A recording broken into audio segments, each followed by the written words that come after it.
एक दिन चोर ने गांव के मंदिर का घंटा चुरा लिया। घंटा चुराने के बाद वह जंगल की ओर भागा। गुफा में आराम कर रहे बाघ ने घंटे की आवाज़ सुनी तो उसे बहुत पसंद आई। जल्दी ही उसने चोर व घंटे को खोज निकाला। उसने चोर पर हमला किया और उसे मार गिराया। घंटा जमीन पर गिर पड़ा। बाघ अपने शिकार को खाने में मग्न हो गया। इसके कुछ ही दिन बाद वहां से बंदरों का एक दल गुजरा। उन्हें घंटे की टन टन अच्छी लगी। सभी उससे खेलने का आनंद लेने लगे। वे सारा दिन ही मेहनत के बाद रात को घंटे से खेलकर अपनी थकान मिटाते थे। गांव वाले जब भी रात को घंटे की आवाज़ सुनते तो डर जाते।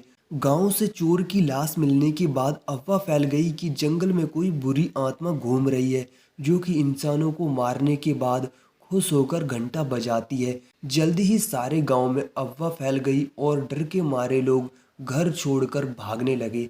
हालांकि गांव की एक औरत इन बातों पर विश्वास नहीं करती थी। वह काफ़ी हिम्मती और बहादुर थी। उसने इस घंटे की आवाज़ के पीछे का कारण जानने का फैसला किया। वह गांव की मुखिया से बोली, हुजूर, मुझे पक्का यकीन है गणेश जी की पूजा से दुष्ट आत्मा पर काबू पाया जा सकता है, पर इसके लिए कुछ पैसों की ज़रूरत होगी। मुखिया तो वैसे ही लोगों के घर छोड़ने की वजह से काफ़ी परेशान था। वह उसे पूजा के लिए पैसे देने के लिए तैयार हो गया। चतुर औरत ने कुछ फल मेवे खरीद कर गांव के मंदिर में पूजा की।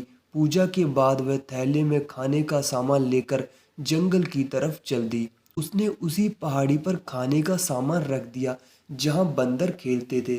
फिर वह झाड़ियों के पीछे छिप गई। शाम को बंदर वहां आए तो उनकी नज़र खाने के सामान पर पड़ी। वे घंटा छोड़कर खाने के सामान पर लपक पड़े।